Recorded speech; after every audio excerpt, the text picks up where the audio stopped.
நான் எப்பொழுதும் நீண்ட நேரம் பேசி பழக்கப்பட்டவன்.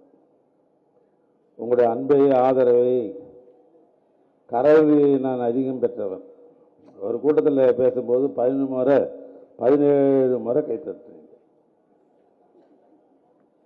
என்னை நிலைமை அப்படி இல்லை. திருக்குறள் மாதிரி பேசிட்டு போகலாமா அல்லது நாலடியார் மாதிரி பேசலாமா என்று நான் யோசித்துக் கொண்டிருக்கிறேன். இருந்தாலும் நான் எப்பொழுதும் சொல்வதை போல மாவட்ட கழக செயலாளர்களுக்கெல்லாம் இலக்கணம் யாருன்னா சேகர் பாபு தான் இலக்கணம். ஒரு கூட்டத்தை நடத்துவதாக இருந்தாலும் கூட அந்த கூட்டத்திற்கு ஒரு தலைப்பு வச்சிருவார். நானும் மாவட்ட செயலாளர் தான் திருவண்ணாமலையில். நான் 2 தினங்களுக்கு முன்னால் திருவண்ணாமலை மாவட்ட திராவிட முன்னேற்ற கழகத்தின் சார்பாக கலைஞருக்கு பிறந்தநாள் விழா கொண்டாடினோம். கலைஞருடைய 103வது பிறந்த நாள் விழாவும் வாக்களித்த வாக்காளர் பெருமக்களுக்கு நன்றி அறிவிப்பு கூட்டம் போட்டிருந்தேன். நான் சொல்லி ஆகணும். ஏன்னா வாக்காளருக்கு நன்றி சொல்லுகிற நேரத்தில் இஸ்லாமிய பெருமக்களுக்கு நான் நன்றி சொல்ல வேண்டிய ஒரு கடமை எனக்கு இருக்குது. திருவண்ணாமலை மாத்திரம் 6 வார்டு இஸ்லாமியர்கள் இல்லைன்னா நானும் புட்டுன்னு இருப்பேன். ஆனா இன்னைக்கு சட்டமன்ற உறுப்பினராக இருக்கிறதுனா அதுக்கு அவரு தான் காரணம். பேராட்சிக்கு தெரியாது, அதனால நினைவு விட்டுறேன். ஆக அப்படிப்பட்ட இந்த கூட்டத்திற்கு அறிவு சமுதாயத்தை வளர்த்தவர், அன்பின் கதிர் போல உதித்தவர். ஒரு இலக்கிய நியாயமாக தான் எப்பயுமே ஒரு தலைப்பு போடுவார், அது எந்த நிகழ்ச்சியாக இருந்தாலும். அது ஆனால் கலைஞர் பிறந்த நாளாக இருந்தாலும் சரி, 8 கோடி தமிழுடைய இதய வேந்தராகவும் ஒட்டுமொத்த கழகத்தினர் உதயசூரியமாக இருக்கிற திராவிட மாடல் ஆட்சியினுடைய நாயகர் அண்ணன் மு.க. ஸ்டாலினா இருந்தாலும் தலைமை போறதுல மண்ணை வரும். இது ரொம்ப எனக்கு பிடித்த தலைப்பு. ஆக அப்படிப்பட்ட இந்த அறிவு சமுதாயத்தை வளர்த்தவர், அன்பின் கதிர் போல் உதித்தவர் என்கிற இந்த அற்புதமான தலைப்பிலே புகழரங்க நிகழ்ச்சியை நடத்துவதற்கு இன்றைக்கு தலைமை பொறுப்பு ஏற்றிருக்கிறேன் நம்முடைய அன்புக்குரிய சகோதரர் ராஜசேகர் அவர்களே. நான் ஆரம்பத்தில் சொன்னதை போல நான் சொன்னதை விட அண்ணன் தளபதி சொன்னதான் சொல்லணும். இவர் சேகர் பாபு கிடையாது, இவர் இயக்கத்துக்கு செயல் பாபு என்று சொல்லும் அளவுக்கு செயல்பாபாக விளங்குகிற சேகர் பாபு அவர்களே. எஸ் முரளியை முதல் கொண்டு முன்னிலை பொறுப்பேற்றிருக்கிற கழகத்தில் பல்வேறு பொறுப்பில் இருக்கின்ற பொறுப்பாளர்களே, நிகழ்ச்சியில் கலந்து கொண்டு நமக்கு பெருமை சேர்த்திருக்கிற நம்முடைய வடார்காடு மாவட்டத்தில் சிறப்பாக பல கல்லூரி மாணவர்களை உருவாக்கிய வாணியம்பாடி கல்லூரியில் சிறப்பாக துறை தலைவராக இருந்து பேராசிரியராக சிறப்பாக பணியாற்றிய அன்பிற்கும் பண்புக்கும் உரித்தாரமான பேராசிரியர் ஜவஹர்லால் அவர்களே, நிகழ்ச்சியில அற்புதமாக பேசிய என்னுடைய அருமை சகோதரர் ஊடகவியலாளர், இனிமே அவர் சிறந்த பேச்சாளர் தான் சொல்லணும், சிறப்பான பேச்சாளர், சிறந்த பேச்சாளர் என்னுடைய அன்பு சகோதரர் செந்தில்வேல் அவர்களே. ஏன்னா அவருடைய என் பேர் ஒட்டின்னு இருக்குது, அதுக்காக சொல்றேன். செந்தில்வேல் அவர்களே, வணக்கத்திற்குரிய நிமிர்ந்து வணக்கத்துக்குரிய சகோதரி பிரியா ராஜன் அவர்களே, நிகழ்ச்சியில பங்கு பெற்றிருக்கிற கழக செய்தி தொடர்பாளருடைய இருப்பாகவும் சிறந்த சிறப்பாளர் பேச்சாளருமாக இருக்கிற அருமை தம்பி தமிழன் பிரசன்னா அவர்களே, நன்றியுரை நிகழ்த்தியிருக்கிற பார்த்திபன் அவர்களே, கவியரசு அவர்களே, பகுதி கழகத்தினுடைய நிர்வாகிகளே, வட்டக்கழக செயலாளர்களே, வட்டக்கழகத்தினுடைய நிர்வாகிகளே, திரளாக கூடியிருக்கிற தாய்மார்களே, அன்பர்களே, நண்பர்களே, உங்கள் அத்தனை பேருக்கும் இந்த நேரத்தில் எனது அன்பு கலந்த வணக்கத்தை நான் முதலில் தெரிவித்துக் கொள்ள நான் விரும்புகிறேன். தமிழ் வெல்லும் என்கிற தாரக மந்திரத்துக்கு சொந்தக்காரர். 60 ஆண்டு கால மக்கள் பிரதியாக இருந்து நின்ற தேர்தலெல்லாம் வென்ற ஒரே தலைவர் அண்ணன் கலைஞர் தான். கலைஞருக்கு இணையான தலைவரை உலகத்தில் எங்க தேடி பார்த்தாலும் கிடைக்கல. நின்ற 13 தேர்தலில் வென்ற ஒரே தலைவர் ஜனநாயகத்தில் உலகத்திலேயே அண்ணன் கலைஞர் ஒன்றுதான். அவருக்கு இணை அவர் தான். இந்திய வரலாற்றுடைய போக்கை மாற்றி காட்டியவர் நம்முடைய அருமண்ணன் கலைஞர் அவர்கள். ஏன்னா இந்தியாவில் பெரும்பான்மையான பிரதமர்கள், ஜனாதிபதிகள், குடியரசுத் தலைவரை உருவாக்கிய வரலாறு கோபாலபுரத்து கோமானாக இருக்கிற என் தலைவர் கலைஞர் தான் கோபாலபுரத்தில் நிர்ணயம் பண்ணார். ஒரு காலத்தில் தமிழர் என்ற ஒரே ஒரு சொல் அடையாளத்தை கொண்டு இந்த ஜாதி, அந்த ஜாதி, இது மேல் ஜாதி, கீழ் ஜாதி, இது ஒதுக்கப்பட்ட ஜாதி, நடுஜாதி என்று பார்க்காமல் அத்தனை பேரும் ஒரே குடையின் கீழ் தமிழர்களே தமிழர்களே என்று அத்தனை பேரும் அரவணைப்போடு நினைத்தார் நம்முடைய அண்ணன் கலைஞர் அவர்கள். அதனால அவரை தமிழ் ஞான தந்தை என்று சொன்னால் கூட அது மிகையாகாது. அப்படிப்பட்ட தலைவர் நம்முடைய தலைவர் அவர்கள். ஆக நான் இங்க தலைப்பை சொன்னேன். இது ஒரு அறிவியல் இயக்கம். இது அறிவியல் இயக்கம் என்கிற காரணத்தினால்தான் வடசென்னையில் இருக்கிற ராயபுரத்துடைய தலைமைக்கு அண்ணா அவர்களே அதற்கு என்ன பெயரிட்டார்னா அறிவகன் தான் பெயரிட்டார். ஏன்னா அது அறிவியல் இயக்கம். ஆனால் அது வைத்தொன்றாக இருக்கிற இன்றைய பிறந்த நாளுடைய நாயகன் அண்ணன் கலைஞர் அவர்கள் அண்ணா சாலையில கண்ட தலைமை கழகத்துக்கு என்ன பேர் வச்சார்னா அண்ணா அறிவாலயம் தான் பேர் வச்சார். அதற்கு கல்வி கற்றால் தான் அறிவு பெருகும் என்கிறால், அறிவு பெற வேண்டும் என்று சொன்னால் கல்விக்கூடம் தேவை. கல்விக்கூடம் இல்லைன்னா அறிவு வளராது. அந்த கல்விக்கு முக்கியத்துவம் தர வேண்டும் என்று நினைத்த இயக்கம் திராவிட இயக்கம். ஒரு காலத்தில் மொழிவேந்தர் ஆண்ட பொழுதும் சரி, அதற்கு பின்னால் ஆண்டது எந்த காலமாக இருந்தாலும் படிப்பறிவு கிடையாது தமிழ்நாட்டில். முதல் நான் படிக்கணும்னு நினைச்சேன் யாருன்னா பிரிட்டிஷ்காரன் தான். ஆங்கிலேயர் காலத்தில் தான் முதலாக பள்ளிக்கூடம் என்று அந்த காலத்தான் உருவாச்சு. அதுக்கு முன்னாலாம் கிடையாது, படிப்புலாம் கிடையாது. ஆக 1901 பிரிட்டிஷ்காரங்காலத்தில் 100 பேர் இருக்கிறான்னா எத்தனை பேர் படிச்சான்னா 7 பேர் தான் படிச்சான். நான் சொல்றது 1901. 100 பேரை கூப்பிட்டு படிச்சான்னு கேட்டீங்கன்னா 7 பேர் தான் சொன்னான் நான் படிச்சேன்னு. அது என்ன டிகிரிலாம் நினைக்காதுங்க. எதை கையெழுத்து போடுறதுன்னு 5வது வரைக்கும் படிச்சிருப்பான். இதுதான் அந்த படிப்பு கூட 7 பேர்ல யாருக்கு கிடைத்தது என்று சொன்னால் முற்போக்கு என்று நம்ம அடிமைப்படுத்திக் கொண்டிருந்த அந்த இன மக்கள் தான் 6 பேர் படிச்சான். நம்மால் ஒருத்தர் தான் படிச்சான். அது 7. 1922 கணக்கெடுத்துக் கொண்டோம் என்று சொன்னால் 8 பேர் தான் படிச்சிருக்கிறான் கணக்கு. 1931 என்று எடுத்தா 9 பேர் படிச்சிருக்கிறான். 1952 நாடு சுதந்திரத்துக்கு பின்னால் படித்தவருடைய எண்ணிக்கை 15 பேர். 52ல் 100ல் 15 பேர் தான் படிச்சிருக்கோம். இதுவே அந்த காலத்தில் 52ல் முதலமைச்சராக இருந்த ராஜாஜிக்கு பிடிக்கல. நீங்களாம் எங்கடா படிக்கிறது, உனக்கு படிப்பே வராது, அதனால குலத்தொழில் கண்டு கொண்டாடுறேன் என்று சொல்லி குலத்தொழில் கொண்டாந்துட்டார். அப்பயே 52ல் அவன் அப்பன் ஜாதினாவா அந்த ஜாதிக்கு தகுந்த தொழிலை நீ செய்தான்ட்டான். மண்பாண்டம் செய்கிற உடையாளராக இருந்தால் நீ மண்பாண்டம் செய். சேலையலங்கார கடையை நடத்தி கொண்டிருக்க அன்பு சகோதராக இருந்தால் சேலையலங்கார கடையை வச்சுக்க. கட்சி வேலை தான் உன்னுடைய குடும்ப தொழில் என்று சொன்னால் அதை செய் என்று குலத்தொழில் தோன்றது 52ல் ராஜாஜி கொண்டு வந்து விட்டார். அப்பயே நம்மளை படிக்கூடாதுட்டார். அதற்கு பின்னால் வந்த பெருந்தலைவர் காமராஜர் அவர்கள் தான் 54ல் எல்லா கிராமத்திலும் பள்ளிக்கூடம் வேண்டும் என்று நினைத்தவர் பெருந்தலைவர் காமராஜர். அதனால் கிராமங்களில் பள்ளிக்கூடம் வந்தது. இதை உணர்ந்த திராவிட இயக்கம் 1969ல் 67 திராவிட இயக்கம் ஆட்சிக்கு வந்தாலும் கூட சிறிது காலம் தான் அண்ணா இருந்தார். படிப்படி என்று சொன்னவர்.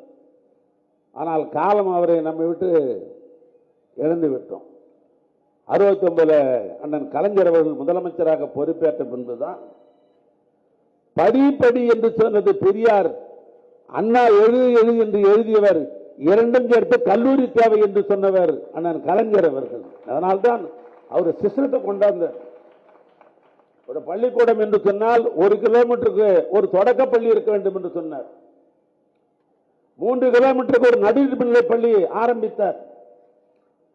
5 கிலோமீட்டருக்கு ஒரு நடுநிலை பள்ளியை ஆரம்பித்தார்.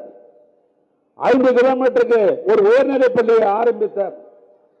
8 கிலோமீட்டர் இருந்தாக்கா ஒரு மேல்நிலை பள்ளியை உருவாக்கும் என்று ஆணை பிறப்பித்தார். அரசு பள்ளிகள் அத்தனையும் அனைத்து ஜாதியும் படிக்கணும், அனைத்து ஜாதியும் படிக்க வேண்டும் என்று சொன்னவர் கலைஞர். சென்னையில் தெரியாது உங்களுக்கு எல்லாம், நான் கிராமத்தில் பிறந்தவன். திருவண்ணாமலைக்கு பக்கத்தில் 9 கிலோமீட்டர்ல சேகூடில் இருக்கிற பஸ் போகாத ஊர்ல பிறந்தவன். பள்ளிக்கூடத்தில் கூட தீண்டாமை தலை விரித்து ஆடிய காலங்கள்லாம் உண்டு. அப்படிப்பட்ட நிலையில் கழக ஆட்சிக்கு வந்த பிற்பாடு தான் ஒரு ஸ்கூல்னு சொன்னா எல்லாம் ஒரே பெஞ்சில் உட்கார்றாங்க. எங்க ஊர் நான் ரொம்ப பெரிய வீட்டு பிள்ளை. நான் அது பள்ளிக்கூடத்தில் ஒன்றும் செல்லல, பெரிய விடாது சின்ன விடாது, வாஜியார் கோலத்தையும் உட்கார்றா ஒன்னான்னு எங்களை. இதுதான் நிலைமை. ஆக ஜாதியை போக்கி பள்ளிக்கூடத்தில் அனைவரும் சமம் என்று சொன்னது கழக ஆட்சி. கலைஞர் தான் இதை கொண்டு வந்தார். காலப்போக்கில் இதெல்லாம் நம்ம மறந்துடுறோம். ஆனால் மாவட்டந்தோறும் கல்லூரிகள், எங்க ஊர்ல ஒருத்தன் படிக்கணும்னாக்கா ஒண்ணு சென்னைக்கு வரணும், இல்லைன்னா அண்ணாமலை பல்கலைக்கழகம் சிதம்பரத்துக்கு தான் போகணும். எங்க ஊர்ல கல்லூரி தான் கிடையாது. 100 கிலோமீட்டர் கல்லூரி இல்லை. ஒண்ணு நேரா இங்கதான் வரணும், பிரசிடென்சி காலேஜுக்கு தான் வரணும், இல்லைன்னா அண்ணாமலை பல்கலைக்கழகம் தான் போகணும். இதுதான் எங்க ஊர் நிலைமையே. ஆனாலும் இன்றைக்கு சுற்றி சுற்றி தமிழ்நாட்டில் இருக்க நகராட்சியெல்லாம் எங்க இருக்கிறதோ அங்கெல்லாம் கலைக்கல்லூரிகள், மாவட்ட தலைநகரம் எங்கெல்லாம் இருக்கிறதோ அங்கெல்லாம் கல்லூரிகள். இன்றைக்கு கலைக்கல்லூரிகள், இன்றைக்கு பொறியியல் கல்லூரிகள், இன்றைக்கு மருத்துவக் கல்லூரிகள் என்று இன்றைக்கு போட்டி போட்டு கல்லூரிகள் இருக்கணும் சொன்னால் அதுக்கு வெற்றிட்டது கழக ஆட்சி, கலைஞர். யாரும் மறந்துவிட முடியாது. ஏனால் அறிவாளி சமுதாயமாக உருவாக்க வேண்டும் என்று நினைவர் அண்ணன் கலைஞர். அதனால்தான் 1997 அவர் முதலமைச்சராக இருந்த பொழுதுதான் கணினிக்கு முக்கியத்துவம் கொடுக்க வேண்டும் என்று நினைத்தார். 97 அவர் கணினிக்கு முக்கியத்துவம் தர வேண்டும் என்கிற காரணத்தினால்தான் கல்லூரிகளை எல்லாம் இந்த ஐடின்னு சொல்றாங்க பாரு, இன்ஃபர்மேஷன் டெக்னாலஜி அல்ல கம்ப்யூட்டர், இதற்கு முக்கியத்துவம் தர வேண்டும் என்பதற்காக பாடத்திட்டத்தில் கொண்டாந்தார். சிலபஸ்ல கல்லூரிகள் எங்கெல்லாம் இருக்கிறதோ அந்த கல்லூரிகள் எல்லாம் ஐடி என்கிற இன்ஃபர்மேஷன் டெக்னாலஜி என்று சொல்ற IT, computer science, electronic communication, இது போன்ற புதிய நுட்பங்களை கொண்ட உலகத்தரம் உள்ள அந்த பாடத்திட்டத்தை ஒரு கல்லூரியிலும் கொண்டு வந்தார். அந்த ஒரு கல்லூரியிலும் கொண்டு வந்த காரணத்தினால்தான், ஐடி படித்த காரணத்தினால்தான் இன்றைக்கு அமெரிக்கா போன்ற, ஜெர்மன் போன்ற, இந்தியாவில் எந்த நாட்டுக்கு போனாலும் இன்றைக்கு உயர் பதவியிலே இருக்கிறார்கள் என்று சொன்னால் தமிழ்நாட்டில் கலைஞர் ஐடி என்பதை உருவாக்கியனுடைய அடிப்படையில் தான் உலகம் பூரா இருக்கிறான். நம்மால் ஒரு முறை ஆந்திராவுடைய முதலமைச்சராக இருக்கிற அண்ணன் சந்திரபாபு நாயுடு என்று சொன்னார், இன்னைக்கு உலகத்தில் எங்க போனாலும் தமிழன் ஒருத்தர் இருக்கிறான்.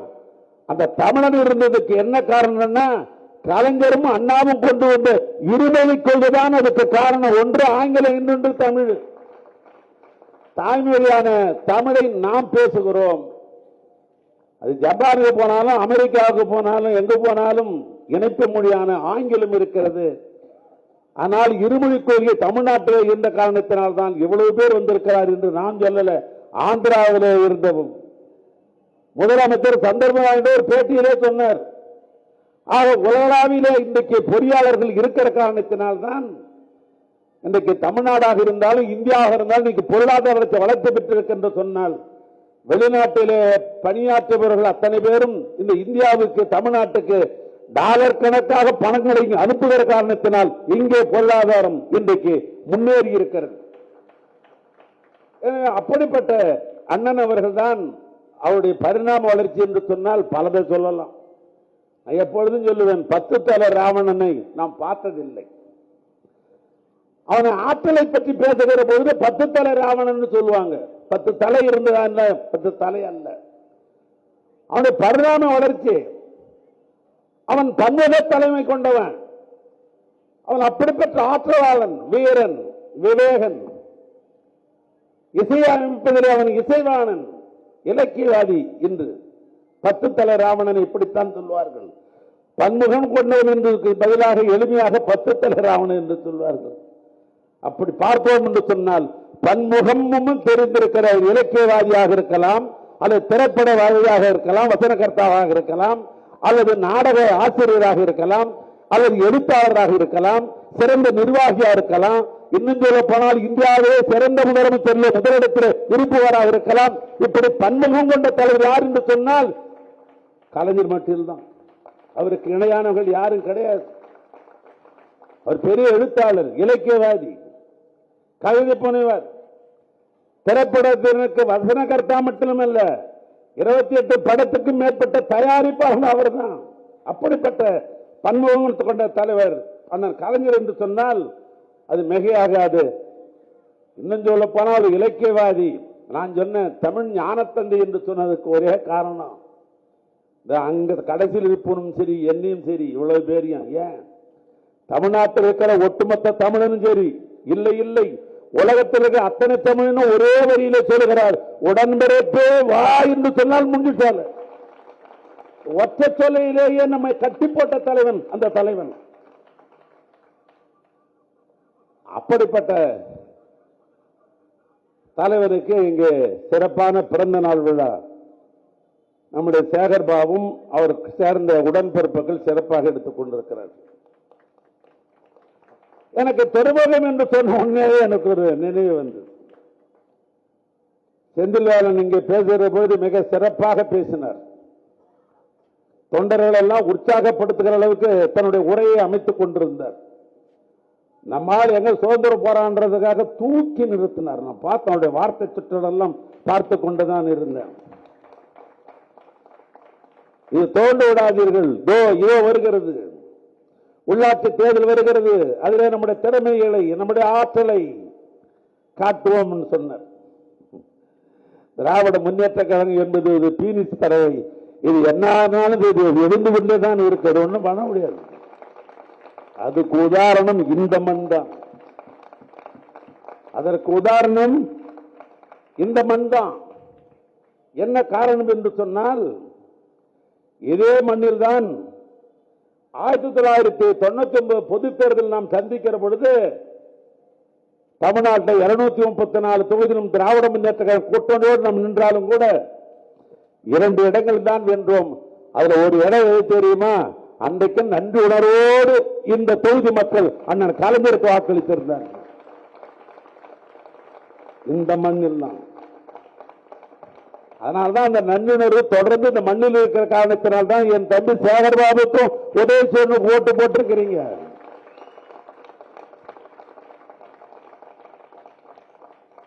ஆக ஆனால் கலைஞரை அன்றைக்கு 91 வெற்றி பெற்ற இந்த மண் 2 சட்டமன்ற உறுப்பினர்கள் சட்டமன்றத்தில் உள்ளே வந்த அந்த காலகட்டத்தை நான் எண்ணி பார்க்கிறேன். அதற்கு பின்னால் அருமை நண்பர்களே, நான் பீனிக்ஸ் பதவி என்பது சொற்றொடருக்காக சொல்லவில்லை. 91 2 பேர் தான் திமுக என்று உள்ளே நுழைந்தோம். ஆனால் அதற்கு பின்னால் இதே நம்முடைய 91க்கு பின்னால் 2006 திராவிட முன்னேற்ற கழகம் அண்ணன் தலைவர் கலைஞருடைய தலைமையில 2006 நாம் தான் வெற்றி பெற்றோம். 1996 நாம் தான் வெற்றி பெற்றோம். 91க்கு பின்னால் 96 5 ஆண்டு காலம் திமுக தான் ஆட்சிக்கு வந்தது. 2006 இரண்டாவது முறையில் திமுக தான் ஆட்சிக்கு வந்தது. அதில் அடியன் நான் கூட்டுறவு மற்றும் உணவுத்துறை அமைச்சராக இருந்து சிறப்பாக, ஏன் சுப்ரீம் கோர்ட்டே பாராட்டுகின்ற அளவுக்கு இந்த துறையை சிறப்பாக நடத்தி கொடுத்தேன். ஏன்னா அமைச்சருக்கு என்ன தோறன்னு தெரியலன்னு செந்தில்வேலன் ரொம்ப வருத்தப்பட்டார். அந்த துறையை நான் எடுக்கிற பொழுது எனக்கு நல்ல நினைவு இருக்குது. எனக்கு அமைச்சர் பொறுப்பு கொடுத்தாங்க, ஃபுட் அண்ட் கோஆபரேஷன் 2006. எங்க ஊர் சட்டமன்ற உறுப்பினர்லாம் வந்து துண்டு போட்டு இருந்தோம். ஆறு சட்டமன்ற உறுப்பினர் பேர் சிவானந்தன் பேர். அதனால எனக்கு துண்டை போட்டு கட்டி அழுதான். ஏதோ ஆனந்த கண்ணீர் தான் பழகுது. நம்ம அண்ணன் அமைச்சர் ஆயிட்டாரு, அது 2 துறையை போட்டு கொடுத்துருக்குறாங்க, ஆனந்த கண்ணீர் வடிக்கிறான்னு பார்த்துட்டு மகிழ்ச்சி தந்தோன்னு ஒரு நிமிஷம் ஆனா இப்படி போனேன். என்ன பண்ண, ஐயோ இந்த துறை யாருக்கும் ஒத்து போற துறையாச்சே, பாதியிலே புட்டுக்குவாங்களே அமைச்சராக இருக்கிற இந்த துறை எதுக்கு எனக்கு கொடுத்தாங்க. எப்படி பண்ண, அதுவும் நம்ம மாவட்டத்துக்கு ஒத்து வராதே. என்ன விஷயம், என்ன உணவுத்துறையா பாவுசா இருந்தார், பாதியிலே போயிடுச்சு. ஏன்னா பாவுசா எங்க மாவட்டத்துக்காரர். ஜிவி சிவநாதன் ஒரு மந்திரி இருந்தார், உணவுத்துறை மந்திரியாக டெல்லிக்கு போனார். திரும்பி இருக்கிற போது உணவுத்துறை மந்திரியாக வரல, அவர் வரும்போது எக்ஸி மந்திரியா வந்தார். இன்னும் சொல்ல போனால் என் அண்ணன் திறமைக்கே ஒட்டுமொத்த உருவமாக இருக்கிறேன். அண்ணன் ஆற்காட்டார் கூட உணவுத்துறை அமைச்சராக இருக்கும்போது ஒரு போட்டுக்குச்சு. இதை 3 என்கிட்ட சொல்லு, அன்னைக்கு தான் மந்திரியாக இருக்கிறேன், இதை 3 என்கிட்ட சொல்லன்னா இது நமக்கு ஒத்து வராத துறை எதுக்குன்னா உனக்கு கொடுத்தாங்க. ஆனால் 5 ஆண்டு காலம் அண்ணன் கலைஞருடைய அறிவுரையோடு நான் தான் சொன்னேன். சுப்ரீம் கோர்ட்டே பாராட்டியது. டைம்ஸ் ஆஃப் இந்தியா இந்து பத்திரிகையில முழு பக்கம் எழுதினார்கள். பிடிஎஸ் தமிழ்நாட்டை தான் அதுக்கு உதாரணம் எழுதினாங்க. ஆக 2 சட்டமன்ற உறுப்பினர் திமுக வெற்றி பெற்ற பின்பு 96 நாம் தான் ஆட்சி பிடித்தோம், திமுக தான் ஆண்டது. 2006 திமுக தான் ஆண்டது. 2021 எல்லாருக்கும் எல்லாம் கிடைக்கின்ற திராவிட மாடல் ஆட்சி, தமிழ்நாட்டு முதலமைச்சர் என் அண்ணன் மு.க. ஸ்டாலின் தலைமையில் சிறப்பான ஆட்சி நடைபெற்றது. 2 பேர் ஜெயிச்சு போய் நாங்க 3 முறை நாங்க ஆட்சிக்கு வந்திருக்கோம் சொன்னா, இன்னைக்கு ஏறத்தாழ இன்றைக்கு திராவிட முன்னேற்ற கழகம் 60 பேரோட நாங்க இன்னைக்கு உதயசூரனோட உள்ள போறோம்னு சொன்னாக்கா சொல்றேன், எழுதி வச்சுக்க. அடுத்து நடைபெறுகிற சட்டமன்ற தேர்தலில் சட்டமன்ற தலைமைச் செயலகத்தில் தமிழ்நாட்டில் உதயசூரிய மலரும். தமிழ்நாட்டு முதலமைச்சராக அருமை என்ற மு.க. ஸ்டாலின் வருவார். நம்பிக்கை தான்பா வாழ்க்கை, வாழ்க்கை நம்பிக்கை தானே. நிச்சயம் கழகம் ஆட்சிக்கு வேணும். இங்க சொன்னார்கள் இன்றைய மாண்புமிகு முதலமைச்சர் இப்படி சொன்னா நல்லா இருக்குன்னு நினைக்கிறேன். மிஸ்டர் சிஎம் சார், இல்லாத பொல்லாதெல்லாம் என்கிட்ட சொன்னீங்க. ஆட்சி அதிகாரம் இருக்கிற பொழுது நான் உள்ளபடியே ஒத்துக்கொண்டு பேசுகிறேன். ஒரு கணம் நாங்கள் ஏமாந்து விட்டோம்,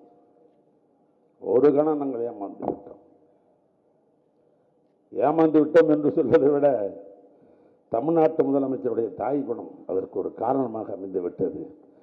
41 பேர் கரூர்ல செத்திருக்கிறான். காவல்துறை எஃப்ஐஆர் போடணுமா இல்லையா? அதிகாரிகள் எல்லாம் எஃப்ஐஆர் போட வேண்டும் என்று கருதுகிறார்கள், சொல்லுகிறார்கள். ஆனா என் தலைவன் பேட்டியிலே உங்களை நீங்க பார்த்திருப்பீங்க, எந்த கட்சி தலைவனாவது தான் தொண்டன் சாவான்னு எதிர்பார்ப்பானா? எந்த கட்சி தலைவனாவது தான் தொண்டன் சாவான் என்று எவனாவது அதற்கென்று சதிவத்தை செய்வானா என்று சொல்லி அத்தனை பேரும் எஃப்ஐஆர் போட வேண்டும் என்று சொன்ன போது கூட அவர் மீது எஃப்ஐஆர் போடாதே என்று சொன்ன தாய் உள்ளம் கொண்ட தலைவா,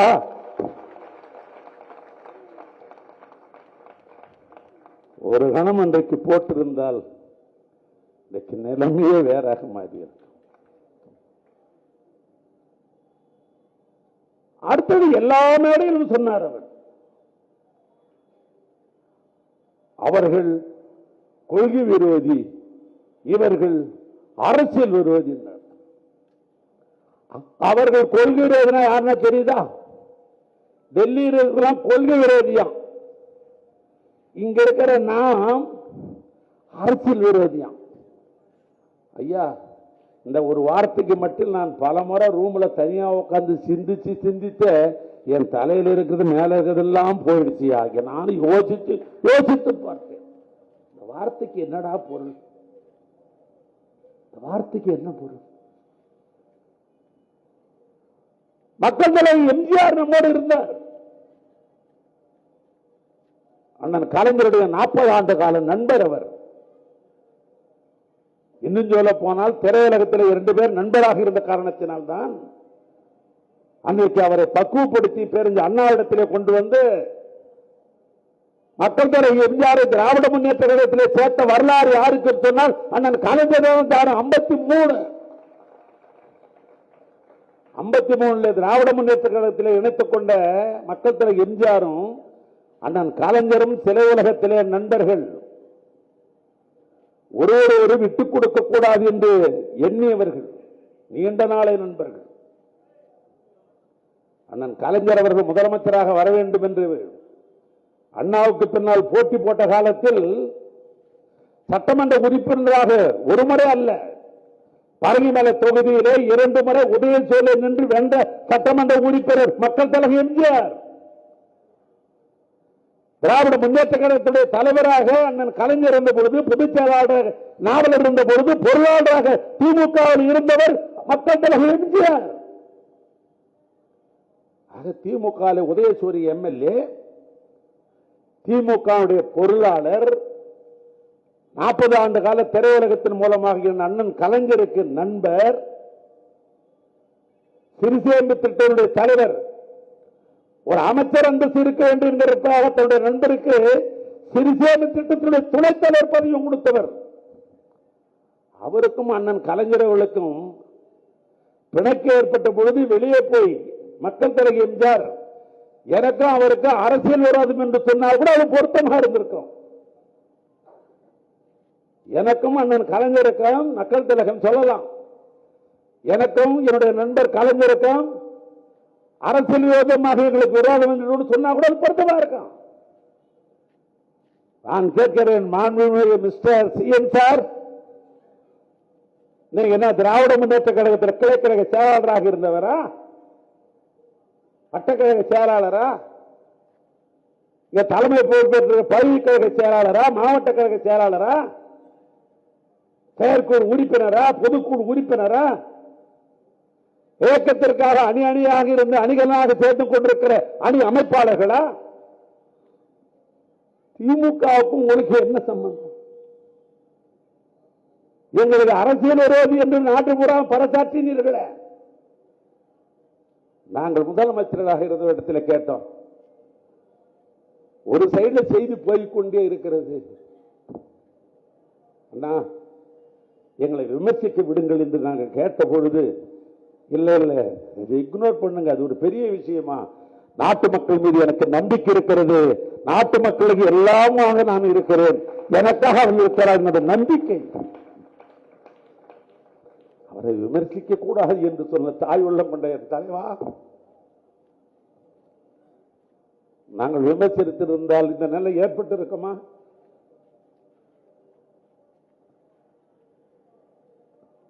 அதோடு மட்டுமல்ல, ஏதோ மக்கள் ஏமாந்தார்கள், நம்பின நங்கண்ண குட்டீசன புட்டீசன ஏதோ குழந்தைகளை தன்மைப்படுத்தி சாக்கலேட்டுக்கா உங்க அப்பா அம்மா உங்க அத்தை கிட்ட உங்க மாமா கிட்ட உங்க தாத்தா கிட்ட உங்க பாட்டி கிட்ட சாக்கலேட்டுக்காக நீ அழுவ மாட்டியா? அதுக்காக விஜய் மாமாவுக்காக நீ ஒரு ஓட்டுக்காக அழுது எனக்கு வாங்கி கொடு என்று அந்த இளம் சிறாரை கூட நீங்கள் இந்த நேரத்தில் தேர்தலில் நீங்கள் பயன்படுத்திக் கொண்டீர்கள். நான் ஒரு ஆதாரபூர்வமான செய்தியை நான் ஒன்று சொல்லுகிறேன். ஆழ்வார்பேட்டையில் என் வீட்டுக்கிட்ட பக்கத்தில் கீர்த்திலால்னு ஒரு கடை இருக்குது. இந்த கீர்த்திலால் கடைக்கும் பக்கத்தில் ஒரு பழக்க ரோட்ல ஒரு பழ கூட வைத்துக் கொண்டு ஒரு பழக்கடை, ஒரு 70 வயது தக்க ஒரு மூதாட்சி, என்னுடைய ஓட்டுநர்களை அனுப்பி அந்த ஒரு பழம் வாங்கினா எதுக்கு ஓட்டு போட்டுன்னு கேட்டு வாங்க. என்னுடைய ஓட்டுநர் நேரா போய் அந்த வயதான 70 வயது உள்ள இந்த மூதாட்டியத்தில் போய் ஒரு கிலோ ஆப்பிள் வாங்கிட்டு பாட்டி நீ எதுக்கு ஓட்டு போட்டேன் திரும்பி பார்த்தீங்க சொல்ல என் சொந்த ஊர் திண்டிவனம், நான் மயிலாப்பூருக்கு வாக்கப்பட்டு வந்தேன். எங்க வீட்டுக்கு அந்த காலத்துல இந்த காலம் வரைக்கும் திமுக. எங்க குடும்பத்தில் 17 ஓட்டு. நாங்க காலம் பூரா உதவி செய்யு ஓட்டு போட்டே பழக்கப்பட்ட குடும்பம் தான் எங்க குடும்பம். ஆனா இந்த வரதமணியன் பேர பையன் தொல்லை கொடுத்தான். ஆயா இந்த ஒரு முறை மட்டும் விசிலுக்கு ஓட்டு போட்டுறியா, ஆயா இந்த ஒரு முறை மட்டும் விசிலுக்கு ஓட்டு போட்டுறியா என்று கெஞ்சினா. ஐயோ குழந்தை புள்ள இப்படி கேட்குத அப்படின்னு நானும் எங்க வீட்டுக்காரரும் எங்க வீட்டுக்காரரும் குழந்தை அழுவுதே விசிலு கேட்குதே, விசில் கேட்கிற குழந்தை விசிலுக்கு ஓட்டு போடுன்னு கேட்குதே, விசில் தான் கேட்கும் குழந்தைங்க, விசிலுக்கு ஓட்டு போடுன்னு கேட்குதே என்று எனக்கு தெரிஞ்ச நான் வாக்கப்பட்ட காலத்தில் இருந்து எனக்கு வயசு 70. நான் கிட்டத்தட்ட 20 வயசுல வாக்கப்பட வந்தேன். அன்னையிலிருந்து நடந்த தேர்தலெல்லாம் உதவி செய்யும் போட்ட இந்த கை தான் என் குழந்தைக்காக இந்த ஒரே ஒரு முறை விசில்ல தான் போட்டேன். நான் விசில ஓட்டு போட்டா திமுக வராத போடும், இருந்தாலும் அவர் நல்ல மனுஷன் வந்துடுவான்னு நம்பிதான் அங்க போட்டேன் என்று இது நேரடியாக சொல்லுகிறேன். என் தாய் மீது ஆணையிட்டு சொல்லுகிறேன். இந்த சம்பவத்தை அங்க நான் காதாட கேட்டேன். இதுதான் தமிழ்நாட்டு நிலைமை, இதுதான் தமிழ்நாட்டு நிலைமை. நான் ஓட்டு போட்டா முக ஸ்டாலின் ஜெயிக்காத போறார், அவர் கட்டாயம் ஜெயிப்பார். நாட்டு மக்களுக்கு நல்லதை செய்திருக்கிறார், ஜெயிப்பார். அவரை போல தமிழ்நாட்டுடைய மக்களுடைய நாடியை பிடித்து திட்டங்கள் தீட்டுகிற முதலமைச்சர் எனக்கு தெரிந்து சுதந்திர காலத்தில் இருந்து இது வரைக்கும் இல்லை. அவர் முதலமைச்சராக பொறுப்பேற்ற உடனே பத்திரிகையாளர் கேட்கிற போது சொன்னார், சொன்னதோடு மட்டும் இல்ல கடைசி வரைக்கும் நடத்தார். எனக்கு ஓட்டு போட்டவர்களுக்கு நான் தான் முதலமைச்சர், எனக்கு ஓட்டு போடாதவர்கள் கூட ஏன் ஓட்டு போடவில்லை என்று எண்ணுகிற அளவுக்கு நான் ஆட்சியை நடத்துவேன் சொன்னார். எல்லாருக்கும் ஒரு ஆட்சியாக நான் நடத்துவேன் சொன்னார். எல்லாருக்கும் ஒரு ஆட்சி நடத்தினார். ஆட்சியை பற்றி யாராவது ஒரு குறை சொல்ல முடியுமா? ஒருத்தர் சொல்ல முடியுமா? 24 மணி நேரத்தில் எனக்கு தெரிஞ்சு அவர் அநேகமா தூங்கிய நேரம் 2 மணி நேரம் தான் இருக்கும்.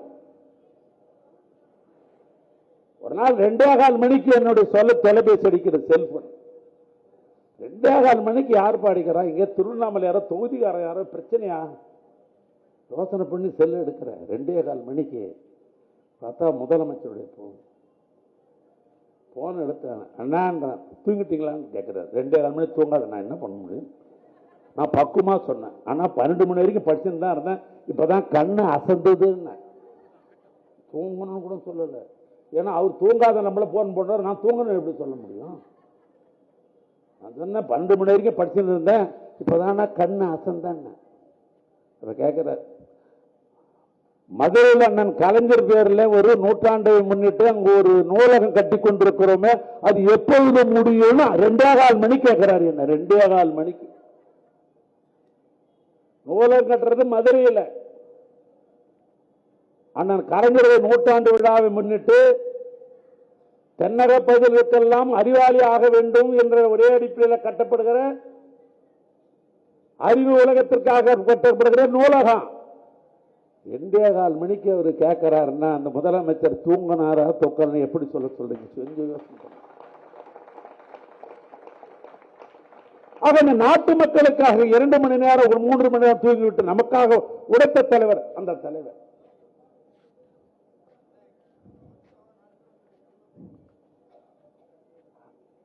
அவர் வெற்றி வாய்ப்பை இழந்து விட்டார் என்று நினைக்கிற போது எங்கள் கண்கள் எல்லாம் கலங்குகிறது. ஆனா ஒரு விதத்தில் நாங்கள் யோசிக்கிறோம், இந்த சட்டமன்றத்திலிருந்து உங்க வாயால மாண்பு முதலமைச்சர் நீங்க சொல்லணுமா? இந்த சட்டமன்றத்தில் உங்களுடைய உழைப்பு என்ன?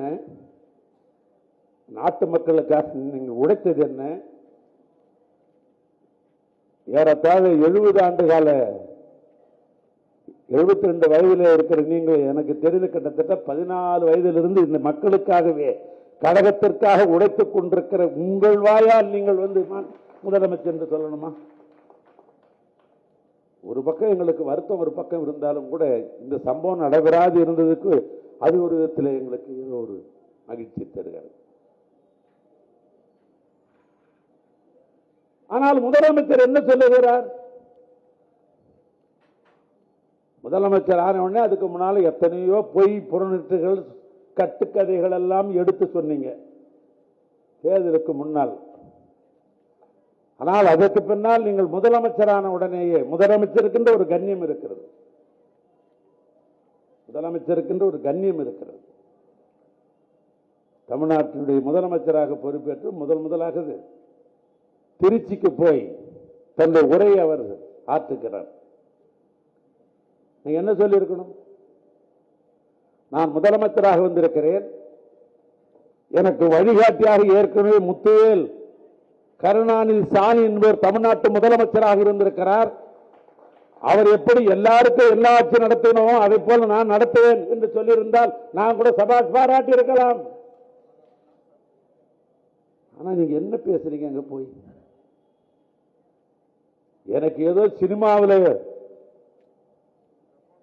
நடித்த காரணத்தினால் அதனால் தான் எனக்கு வாக்களித்தார் என்று பேசுகிறார்கள். எனக்கு வாயில் ஏதாவது வந்துவிடும். வேற என்ன? நீங்க சினிமாவில் நடத்த போதை மையமாகத்தான் ரசிகர் பெருமக்கள் உங்களுக்கு வாக்களித்திருக்கலாம். உங்களை திரையிலே பார்த்த வாக்காளர் பெருமக்கள் போடலாம் என்று போட்டிருக்கலாம்.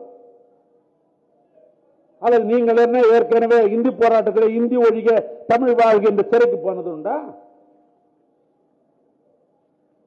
அல்லது 2 ஆண்டு காலத்துக்கு முன்னால் இதே சென்னையில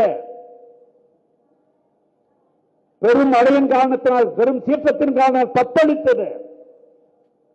வேளச்சேரி போன்ற பகுதியிலே இங்கிருந்து ஜேசிபியில் தான் கொண்டு உணவு பொட்டலம் கொடுக்க வேண்டிய நிலையெல்லாம் இருந்தது இந்த சென்னையில.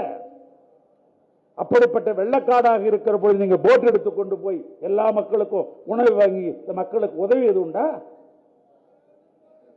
இந்த சமுதாயத்திற்காக நீங்க ஏதாவது பாடுபட்ட ஏதாவது வரலாறு உண்டா? எதுவுமே இல்லையே. ஆக உங்களுக்கு அரசியல் தொடர்பு இல்லை, சமுதாய தொடர்பு இல்லை, சமூக பணி செய்யல. உங்களுக்கு இருந்த ஒரே துறை சினிமா துறை. அந்த சினிமா துறை இமேஜின் மூலமாக ஓட்டு போட்டார் என்று பேசினால் ஏன் அதுல உங்களுக்கு கோபம் வர வேண்டிய அவசியம் இல்லையா? அது சொல்லிவிட்டு என்ன சொல்றீங்க?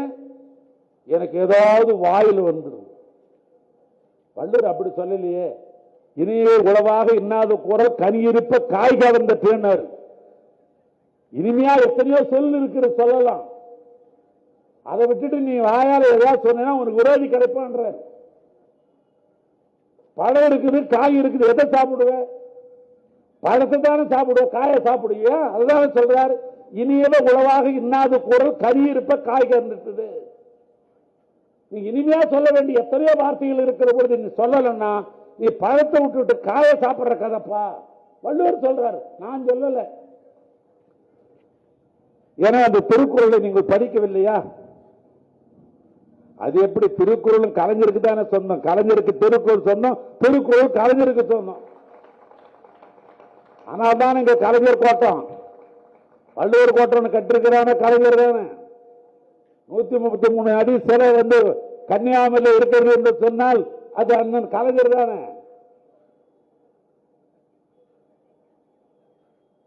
திருக்குறளுக்கு எத்தனை பேர் உரை எழுதினார்கள்? பரிமேலழகரிலிருந்து, திருக்குறள் முன்சாமியிலிருந்து, வரதராசனாரிலிருந்து, லக்குனாரிலிருந்து எத்தனை பேர் உரை எழுதினார்கள்?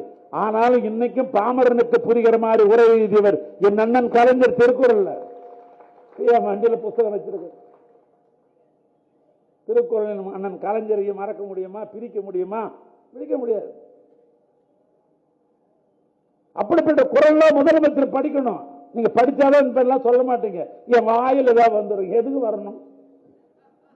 புரியல எனக்கு. நான் யோசிச்சு பார்க்கிறேன். எதுக்கு வரணும்? திரையுலகத்தினுடைய புகழ்ச்சியால் நீங்கள் ஆட்சி பிடிச்சீங்கன்னு சொன்னாக்கா உண்மையை சொன்னா ஏன் கோவப்படுறீங்க? ஏன் கோவப்படுறீங்க? இங்க பேராசிரியர் ஜவஹர்லால் இருக்கிறாரு சொன்னா, எங்க வடார்காடு மாவட்டத்தில் வாணியம்பாடி இஸ்லாமிய கல்லூரியில் சிறப்பாக பணியாற்றினார், பல மாணவர்களை உருவாக்கி இருக்கிறார் அப்படின்னு அவருக்கு ஒரு பெருமை உண்டு. நல்ல மாணவர்களை உருவாக்கினார் நான் நம்புறேன். அவருக்கு எனக்கு கிட்டத்தட்ட எனக்கு தெரிஞ்சு பார்த்தா 20 ஆண்டு கால நட்பு, நெருக்கமான நட்பு. எங்க ஊர் பேராசிரியர் நட்பு, சட்டமன்ற உறுப்பினர் நட்பு, இப்ப தோழமை கட்சி தலைவர் என்கிற நட்பு, இப்படிப்பட்ட நட்புகள் உண்டு எங்களுக்கெல்லாம். அவர் தொழில் பேராசிரியர், அதை சொல்ல அவருக்கு பெருமை. நீங்க திரையுலகத்துறது, திரையுலகத்துறை உங்களுக்கு பெருமை தானே, அதை சொன்னா ஏன் கோவப்படுறீங்க? மூகாம்பிக்கு போற காரணத்தினாலே எல்லாமே மக்கள் தலைவர் எம்ஜிஆர் ஆயிட முடியுமா? எனக்கு என்ன கேள்வி கேட்கறது. ஆயிட முடியுமா?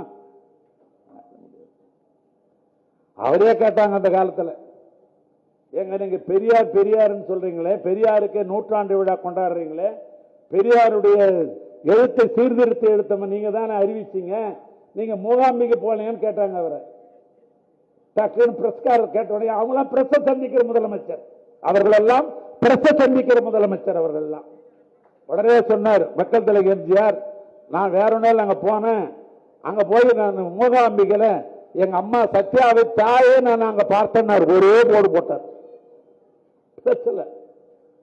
அங்கே என்னுடைய தாயின் உருவத்தை நான் பார்த்தேன் சொன்னவர் மக்கள் தலைவர் எம்ஜிஆர். பிரச்சனை இருக்குது இன்னைக்கும்.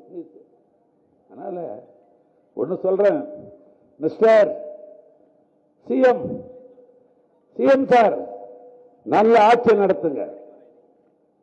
இங்க நம்முடைய செந்தில்வேலன் குறிப்பிட்டதை போல இன்னைக்கு போட்டிருக்கிற திட்டங்கள் எல்லாம் எல்லாருக்கும் எல்லாம் கிடைக்க வேண்டும் என்று திராவிட மாடல் ஆட்சி போட்ட திட்டம் தான். எப்படி நாம் பிறந்த மண்ணுக்கு தமிழ்நாடு என்று பெயரெடுத்த அண்ணாவை நாம் மறக்கலையோ, அதை போல முத்துவேல், கருணாநிதி, ஸ்டாலின் இந்த மண் மறக்காது.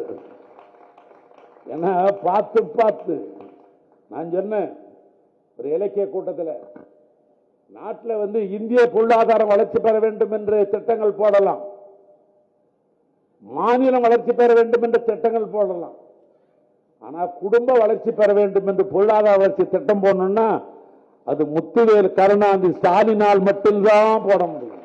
எல்லா வீட்டுக்கும் நம்முடைய பொருளாதார வளர்ச்சிக்கு அத்தனை திட்டம். ஆனால் அவர் போட்டிருக்கிற திட்டங்கள் எல்லாம் நல்ல திட்டம். அந்த திட்டத்தை கூடுமான வரைக்கும் அது பின்பற்றுங்க. அதான் என்னால சொல்ல முடியும். இப்ப ஏன்னா இன்னும் சட்டமன்றமே கூடல, இன்னும் முதல் சட்டமன்றமே நாம் பார்க்கல. எப்படி அமைச்சர் எழுந்திருக்க போறாரு, எப்படி பதில் சொல்ல போறாரு எங்களுக்கு இன்னும் புரியல. சட்டசபைக்கு போனாதான் எங்களுக்கே புரியும். ஏன்னா அங்க செந்தில்வேல் சொன்னதெல்லாம் பார்த்தா எனக்கு தலை கிறுக்கு இருக்குது. ஒரு அமைச்சர்கள் இப்படி இருக்கிறாங்க, துறையை பற்றியே தெரியலன்ற. அவரவர்கள் துறையை பற்றி அவளுக்கு தெரியல. சுற்றுச்சூழலுக்கும் சுற்றுலாத்துறைக்கும் இரண்டுக்கும் இருக்கிற மாறுபாடே புரியலன்றார். என்ன நிலைமையோ எங்களுக்கு தெரியல. இருந்தாலும் சட்டமன்றத்தில் வைத்துக் கொள்ளலாம் என்று சொல்லி, மிஸ்டர் சிஎம் சார், தமிழ்நாட்டுக்கு நல்லதை செய்யுங்க, நல்லது செய்யுங்க. நல்லது செய்யலன்னா அரசியல் விமர்சனம் வரத்தான் செய்யும், அதையும் தாங்கிக் கொள்ளதான் வேண்டும். நீங்க அதுக்காக என் வாயில் எது வேணாலும் வரும் அப்படின்னாக்கா ஏதோ ஒரு முறை நீங்க சொல்றதுக்காக நாங்க பொறுத்துக்கிறோம். இல்லைன்னா எங்களுக்கு வாயில் எது இதெல்லாம் வரும்.